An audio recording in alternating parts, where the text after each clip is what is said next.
नमस्कार दोस्तों, स्वागत है आपका गुरु ज्ञान भक्तावल चैनल में। आज मैं आपको एक बहुत ही चमत्कारी उपाय बताऊंगा। इस उपाय से आप अपने 15-16 साल के पितरों को, ऊतों को, ठीक है, या फिर इससे ज़्यादा उम्र के या फिर इससे कम उम्र के, जितनी भी उम्र के आपके ऊत पितर हैं, उससे कोई फ़र्क नहीं पड़ता। आप इस उपाय से उनको मना सकते हो, उन्हें प्रसन्न कर सकते हो और उनकी कृपा प्राप्त कर सकते हो। बहुत ही आसानी से। ये एक बहुत ही चमत्कारी मंत्र है। इसका एक छोटा सा मंत्र भी है, ठीक, और छोटा सा उपाय भी है। ये उपाय आपको कब कब करना है मैं आपको बताता हूँ। ये उपाय आप किसी भी सोमवार से शुरू कर सकते हैं, या और आपको रेगुलर सोमवार करना पड़ेगा। ये कम से कम 5 हफ्ते, 11 हफ्ते, 11 मतलब कि 11 सोमवार, 5 सोमवार या 21 सोमवार। अब वो आप अपने अनुसार जितने मर्जी कर सकते हैं। 5 कर लीजिए या फिर 11 कर लीजिए, 21 कर लीजिए। वो आपको पहले दिन जब आप इस उपाय को करोगे, उसी समय आपको बोलना पड़ेगा अपने पितृदेव से कि हम इतने हफ्ते आपका ये उपाय करेंगे।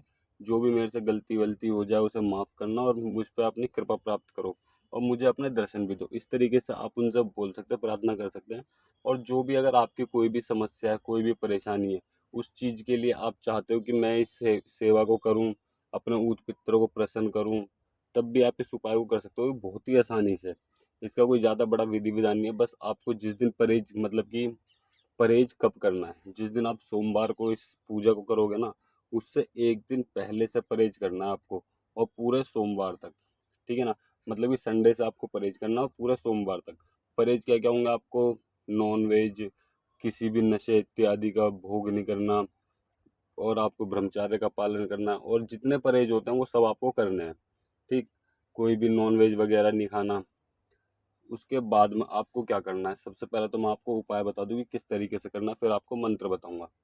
सबसे पहले लेना आपको एक गमछा, ठीक है। एक गमछा आप लीजिए। गमछे को आपको एक नया लेना है, ये नहीं कि आपके घर में रखा हुआ है उसे यूज़ कर लिया। आपको एक नया गमछा लेना है। आपको 10 या 20 रुपए के गुलाब के फूल लेने, गुलाब के फूल की पंखड़ियाँ लेनी है, फूल नहीं लेने। साथ में आपको चाहिए 5 पेड़े, एक जायफल, एक बिस्कुट का पैकेट और एक गिलास दूध। दूध में आपको पानी बिल्कुल नहीं मिलाना है, निखालिस दूध ऐसे ही उबाल देना है, ठीक है। लौंग चाहिए आपको, साथ में जोत कपूर चाहिए। अब आपको मैं बताता हूँ करना क्या है। एक मिट्टी का ले लीजिएगा, चाहे दिया ले लीजिए या फिर एक कटोरा ले लीजिए या फिर मटके का ढक्कन ले लीजिए जिसमें आप जोत करोगे, ठीक। वो अगर आपके घर में रखा है तो आप उसको यूज़ भी कर सकते हो, कोई परेशानी नहीं है। सबसे पहले आपको उस गमछे को बिछाना है, ठीक है। डबल तह में, डबल तह में जहाँ पे भी आप पूजा करते हो, जहाँ पे भी आपका स्थान है वहाँ पे बिछा दीजिए। बिछाने के बाद में आपको गुलाब के फूल उस पर बिछाने, जैसे एक बिस्तर लगाते हैं ना सजा के, उसी तरीके से आपको गुलाब के फूल उस पर बिछा देने हैं। बिछाने के बाद में आप एक अपना आसन लीजिए। अपना आसन लेने के बाद अलग से साफ सुथरा आसन होना चाहिए, नहा धो के स्वच्छ हो के। चाहे आप इस सेवा को सुबह भी कर सकते हो और शाम को भी कर सकते हो, किसी भी टाइम आप इस सेवा को कर सकते हैं। लेकिन एक चीज़ का ध्यान रखिएगा, अगर आपने शाम को 5 बजे ये सेवा करी, ठीक, तो हर हफ्ते 5 बजे ही करनी है। अगर आपने सुबह के 5 बजे या 7 बजे करी, तो हर हफ्ते आपको 5 या 7 बजे करनी है। मतलब कि जो टाइम आपने बांध दिया वो हर हफ्ते उसी टाइम होनी चाहिए ये पूजा, ठीक है ना। अब मैं आपको बताता हूँ, आपने वो फूल सजा दिए उसके ऊपर, गमछे के ऊपर, फिर आपको एक अपना आसन लेना और साथ में जो भी सामग्री आपने ली है वो अपने सामने ही रखना। आपको आपने अपना आसन बिछाया, नहा धो के स्वच्छ हो गया, आपने आसन बिछाया, देसी घी का चिराग करना अपने पितरों के नाम का, ठीक है, अपने ऊत पितरों के नाम का। साथ में आपको क्या करना है, एक माला चाहिए रुद्राक्ष की। रुद्राक्ष की 108 मोती की माला होनी चाहिए। अगर आपके पास है तो बहुत अच्छी बात है, या फिर आप नई भी खरीद सकते हैं। नई अगर खरीदते हो तो उसको शुद्ध कैसे करना, उसको अभिमंत्रित कैसे करना, वो सब अगर आपको वो सब भी जानना है तो आप मुझे कमेंट कर दीजिएगा। मैं अगली वीडियो में उस चीज़ के बारे में भी डिटेल में बताऊंगा कि एक माला को शुद्ध किस तरीके से किया जाता है जब हम नई माला खरीद के लेके आते हैं। ये जानना है तो आप कमेंट कर दीजिएगा। अब आपको क्या करना है, आपको एक मंत्र का जाप करना है। मंत्र मैं अभी आपको बताऊंगा।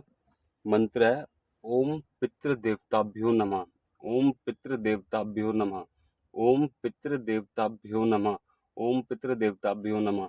या फिर आप इस मंत्र का भी जाप कर सकते हो, ओम पितराय नमः, ओम पितृदेवाय नमः, ओम पितृदेवाय नमः, ओम पितृदेवाय नमः, ओम पितृदेवाय नमः, ओम पितृदेवाय नमः, ओम पितृदेवाय नमः।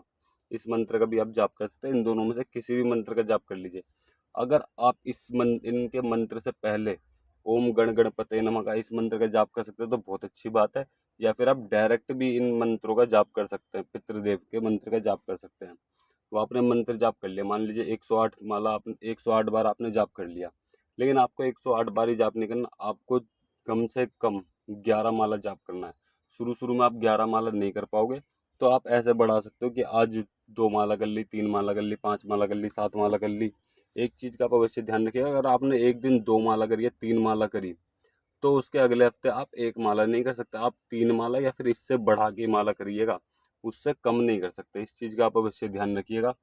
अब आपको क्या करना है, आपने मंत्र जाप हो गया, मान लीजिए 1 माला मंत्र जाप हो गया। 1 माला मंत्र जाप करने के बाद में जो भी आपने भोग प्रसाद लिया है, वो जोत कपूर जलाइए आप।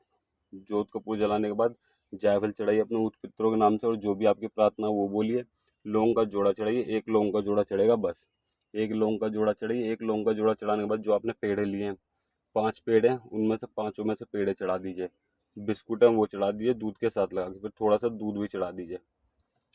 फिर आपको प्रार्थना करनी है आंख बंद करके, बाबा अपने ऊत पितरों से, बाबा से, ठीक है, बाबा बोल दो, ऊत पितर बोल दो, जो भी आपको बोलना है वो बोलिए। आपको प्रार्थना करनी है अपने ऊत पितरों से, जो भी आपकी समस्या है, जो भी आपकी परेशानी है, उस परेशानी को रखना है कि मेरी ये परेशानी ठीक कर दो, या फिर आप कृपा प्राप्त करना चाहते हो तो आप कृपा प्राप्ति के लिए भी बोल सकते हो। अगर आपके ऊत पितर रुष्ट है तो उसके लिए भी बोल सकते हो, आपके ऊत पितर आपसे प्रसन्न होंगे और आपके ऊपर कृपा बरसाएंगे। इस तरीके से आप इस उपाय को कर सकते हो, बहुत ही चमत्कारी उपाय है। आप 2-3 हफ्ते करके देखिए, आपको रिजल्ट दिखने लग जाएगा। अगर आप रोज में भी करना चाहते हैं इस उपाय को, कि आप चाहते हो मैं रोज इस उपाय को करूं, रोज मतलब कि आप 11 दिन की सेवा उठाना चाहते हो कि भाई मैं 11 दिन इस उपाय को करना चाहता हूँ, तो आप रेगुलर 11 दिन कर सकते हो और सारा सामान सेम वैसे ही आएगा। और जो अगली बार, एक चीज़ और, आप पूछोगे कि भाई उस गुलाब के फूल का क्या करना है जो गमछे में, वो ऐसी ही तय लगा के रख दीजिएगा। अगली बार जब आप अगले हफ्ते सेवा करना चालू करोगे तो उसको खोल के, उस गमछे को खोल के गुलाब के फूल इकट्ठे कर लीजिएगा। गुलाब के फूल या तो कहीं पे चलते पानी में प्रवाह कीजिएगा, या फिर आप किसी पार्क में भी डाल सकते हैं, ठीक है, किसी भी पेड़ के नीचे भी रख सकते हो उन फूलों को। आपको ऐसे ही नहीं फेंकना गंदे उसमें। और उसके बाद में जो भी आपका भोग प्रसाद होगा वो आप खुद खाइए, आप अपने घर परिवार में खिलाइए, बच्चों को खिलाइए, खा सकते हो, कोई भी परेशानी नहीं है। और भी बहुत तरीके होते हैं कि किस तरीके से आप उस पितरों को प्रसन्न कर सकते हैं। वो भी अगर तरीके आपको जानना है तो आप मुझे कमेंट कर दीजिएगा, मैं वीडियो बनाऊंगा इस चीज़ के ऊपर भी कि किस किस तरीके से आप अपने ऊत पितर को प्रसन्न कर सकते हो और क्या क्या तरीके होते हैं, बिना किसी मंत्र के आप अपने ऊत पितर को किस तरीके से प्रसन्न कर सकते हैं। सारी वीडियो सारी मतलब कि सारी जानकारी दूंगा मैं, अगर आप चाहोगे तो आप मुझे कमेंट कर दीजिएगा अगर आपको और भी डिटेल चाहिए। और अगर आपको हमारे द्वारा दी गई जानकारी अच्छी लगी हो तो वीडियो को लाइक करें, चैनल को सब्सक्राइब करें और बेल आइकन जरूर दबाएं, ताकि हमारे द्वारा दी गई जानकारी आप तक समय पर पहुंच सके।